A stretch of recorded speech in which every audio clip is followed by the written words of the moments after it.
When Jehoiakim was the king of Judah, Nebuchadnezzar, the king of Babylon, went with his army to Judah. Because God's people had sinned against him, God allowed King Nebuchadnezzar to take over the city of Jerusalem. King Nebuchadnezzar told one of his leaders to bring some of the people to Babylon. He wanted boys who were healthy, handsome, and good learners to serve in his palace. Every day, King Nebuchadnezzar gave the boys a special diet. They ate the same food and drank the same drinks that the king ate and drank. 4 of the boys who came from Judah were different than the others. They worshiped the Lord, the one true God. Their names were Daniel, Hananiah, Mishael, and Azariah. The man in charge of the boys gave them new Babylonian names. Daniel's new name was Belteshazzar. Hananiah's new name was Shadrach. Mishael's new name was Meshach. And Azariah's new name was Abednego. Even though Daniel and his friends weren't in Judah anymore, Daniel still wanted to obey God. God's laws told Daniel what he could and could not eat. Daniel was not allowed to eat some of the food that the king gave the boys. Daniel asked the man in charge for permission to eat other foods, but the man in charge was afraid.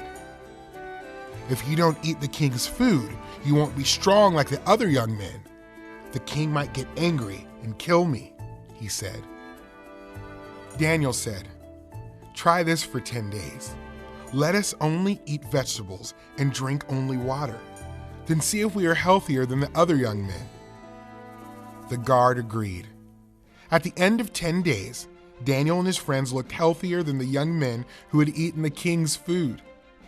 After that, the guard allowed Daniel and his friends to keep drinking water and eating vegetables. God was happy that Daniel obeyed him. God blessed Daniel and his friends. He made them wise and smart. They learned lots of new things. God gave Daniel the ability to understand visions and dreams. When their training was over, Daniel and his friends stood before the king.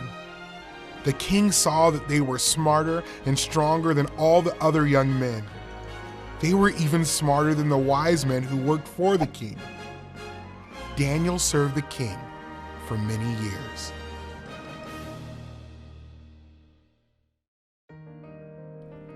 Daniel chose to obey God no matter what, and God blessed Daniel and his friends. In an even greater way, Jesus always obeyed God. He came to earth and followed God's plan to save sinners.